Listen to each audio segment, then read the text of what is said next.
Well,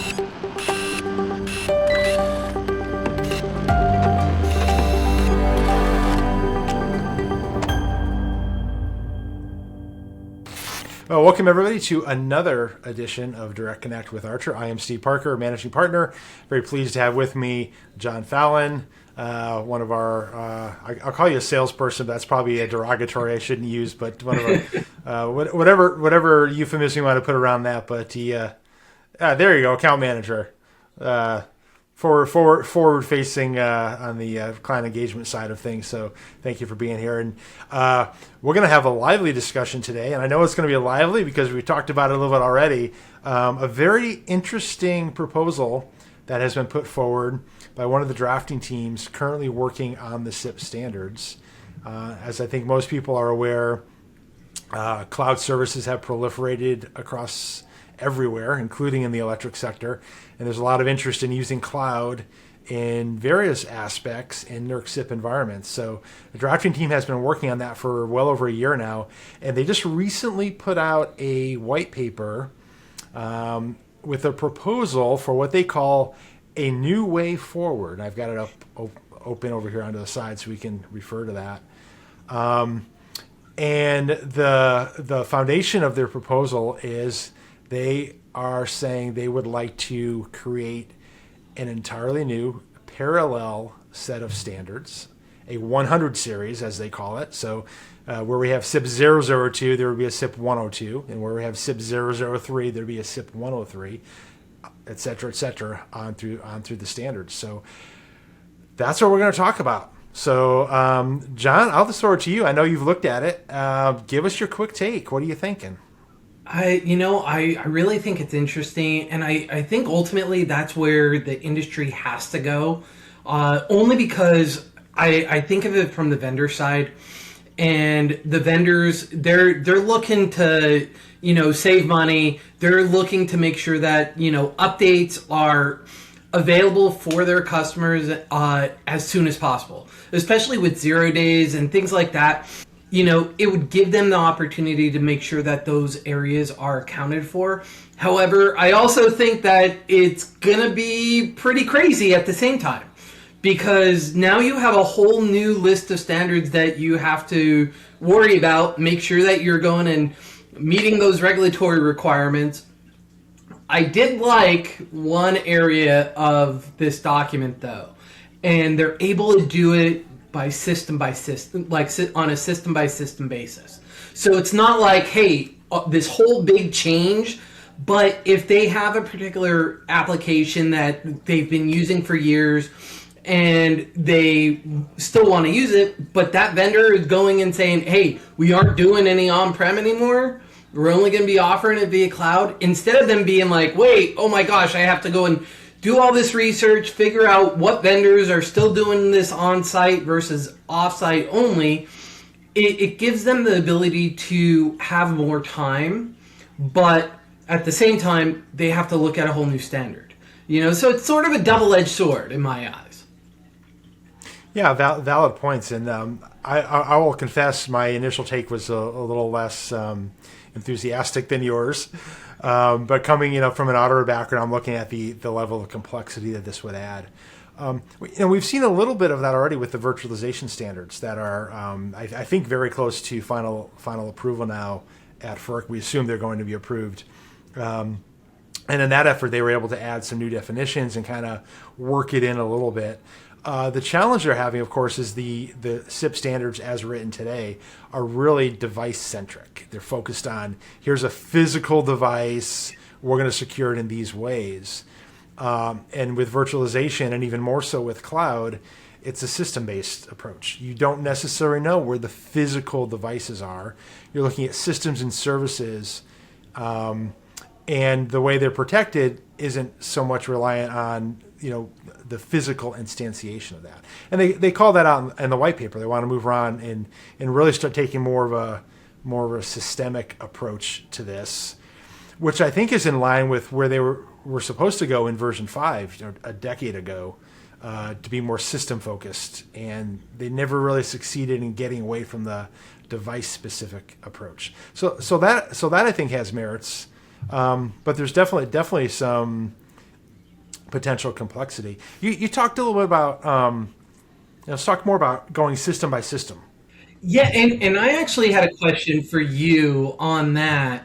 With your auditor background, they mention the use of a system security plan, right? And really documenting that process. What type of change do you think you would see down at the utility? What type of complexity do you think that would add into their programs? That's a great question, and I think back to how the audits are done. The audit approaches have typically been done, and one of the things we've been saying for years is that the CIP standards are performance based and they are a perfection required. And a lot of the challenges that we see at audit are where the standards NERC and the drafting teams have tried to move them into more of an objective based approach, which is what this white paper is proposing, right? So looking at systems as a whole and looking at security objectives that should be met. The problem is there's a lot of professional judgment that comes into that. And so an auditor can't come on site if they're looking at a performance audit against an objective. There's a lot of ambiguity and a lot of potential differences in professional judgment on what is actually meeting that objective. We've already seen that come out for years in CIP audits, creating challenges. So if the audit approaches don't change, I think this creates even more challenges in that area. So, I do see the challenges with, implementing this 100 series. And I see the challenges not only down at the utility or whoever's trying to meet these regulatory requirements, but I think what we're going to see, and hopefully it wouldn't take, an event for this to occur, but I think there's going to be requirements that are going to have to be met over on the vendor side as well. Because they're going to have to be more upfront about, the security measures that they have in place, things like that. And that information is going to be shared, has to be shared with the utility customer. What do you think, what type of standards do you think that they might hold those vendors to? Excellent question. Of course, on the surface, the vendors are not in scope for NERC CIP. There's no regulatory authority for that. And so the only option that NERC and ultimately FERC has is to create requirements on the utilities that the vendors, if they want to play in the marketplace, they have to play ball with, even if they're not directly affected by that. We've seen it in the supply chain world with CIP 13, where vendors are on the hook for answering questionnaires and providing other information. We're seeing it in the cloud world, where the cloud providers have to, maybe it's just providing a third-party audit report and other architectural information, but they have to provide things to their customers. So I don't know how much can be directly put on the vendors, but if you're looking at a holistic system security plan where you're using third-party services and systems and cloud environments, clearly there's going to be things that those providers will need to provide for audit, and hopefully the standards, when they get written in whatever form they finally take shape, will be clear enough so that utilities can understand what they need to get and meet the audit objectives. Yeah. Now one other area where I see extra work being involved is, I always think of different attack paths. And one thing that you're always worried about, okay, well, what happens if they change the values, and I'm not seeing the true values, you're hacked or something like that. It opens up an entire new attack path, because if I could go and compromise the vendor site or that transmission from the vendor over into where I'm making decisions, what type of impact? How am I going to have to do an extra type of pen test, and test, that attack vector, so that's something else that I came to mind when I was thinking about this. I'm like, well, now we have to go and take that pen testing that you should be doing, to a whole new level. And that's the challenge when you're working with a cloud environment, is that the utilities, in most cases, aren't going to be allowed to do any testing, right, against that environment. That's where third-party reports can come in. But we don't have a really firm approach to how those third-party audits can be used in a NERC CIP audit. NERC does have some guidance out there on there, so it's somewhat informal. I think there's a direction, but it's not firm currently. And it's a real challenge. And again, going back to what we said earlier, where the standards are device focused, and they're also largely facility focused. So they were written from the perspective and presumption that all of the in-scope systems are owned by the utility and they're housed in utility facilities, right?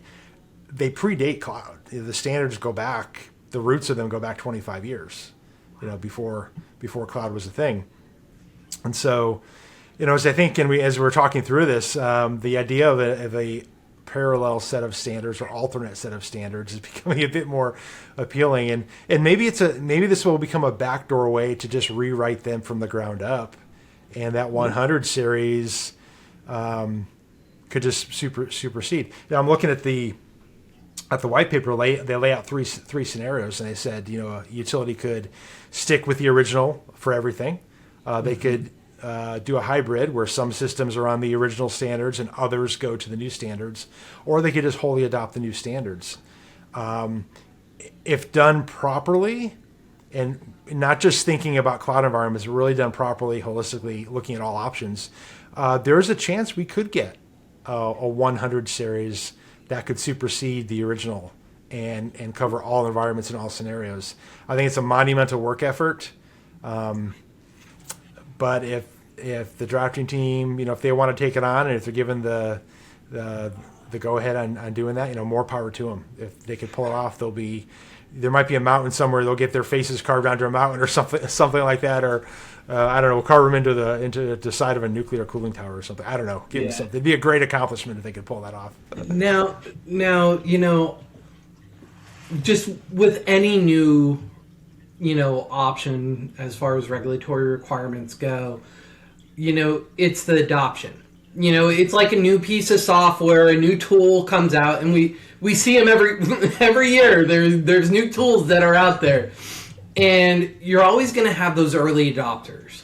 I don't know how quick people will be jumping to say, okay, hey, I'm ready to go. I'm going to move this system over. Without a specific need, vendors moving from offsite, end of life for the on-site product. We're going to move to just cloud-based, either move over with us or don't.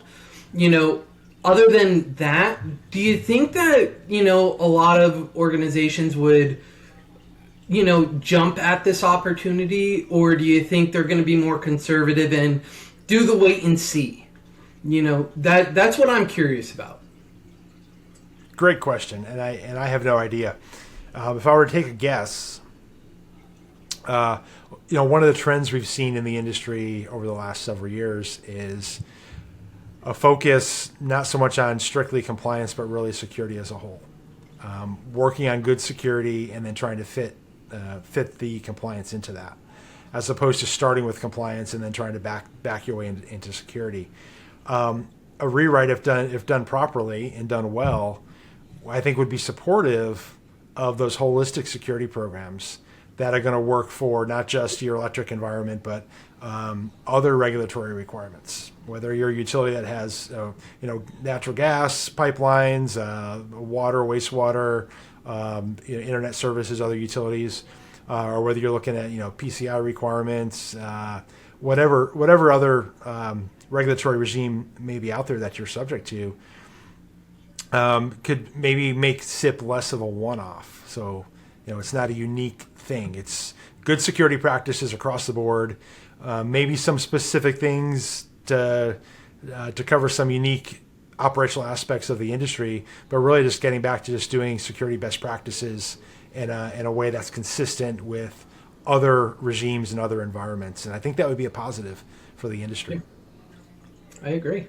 Fun topic. It's obviously this is something that's going to be going on for a while. It's not going to happen tomorrow or next year. This will be a long-term effort, but it may end up being the next natural evolution. As we've seen the standards evolve, we've seen the move towards internal controls, which kind of goes along the same lines of security best practices. This could be a good thing. So, with that, any final thoughts on this, John? No, I'm really interested to see what comes of it, and how it progresses. I mean, it's early, even though it's been, they've been working on it for a year. I think there's going to be a lot more refinement, a lot more comments, and suggestions that will be submitted. But I'm definitely interested to see, and I see a huge value add, not only for protection, but keeping options open as far as which services and which vendors you're able to utilize in the future. All right. Well, we will certainly keep on top of that, and there should be a link to the document. It should be easy to find on NERC's website, but if you want, there should be a link magically appearing in the video. Our illustrious video producer will drop that in there so you can read it. Encourage everybody to read it, understand it. I know there's always a little bit of fatigue in following the changes to the standards, but the members of the drafting teams work really hard, and they really need the full support of industry with feedback, ideas, and comments to help them along. Get involved, be part of it. Otherwise, you really don't have a right to complain if you don't like what the outcome is. So stay in touch. Hit the subscribe button if you're not subscribed to us. We will be tracking this as it progresses and see where it goes, along with all of your other NERC compliance and cybersecurity issues that you want to keep on top of. Thanks for joining us, and we hope to see you back here again in another edition of DirectConnect with Archer. Thank you. Thank you. Your support drives us forward.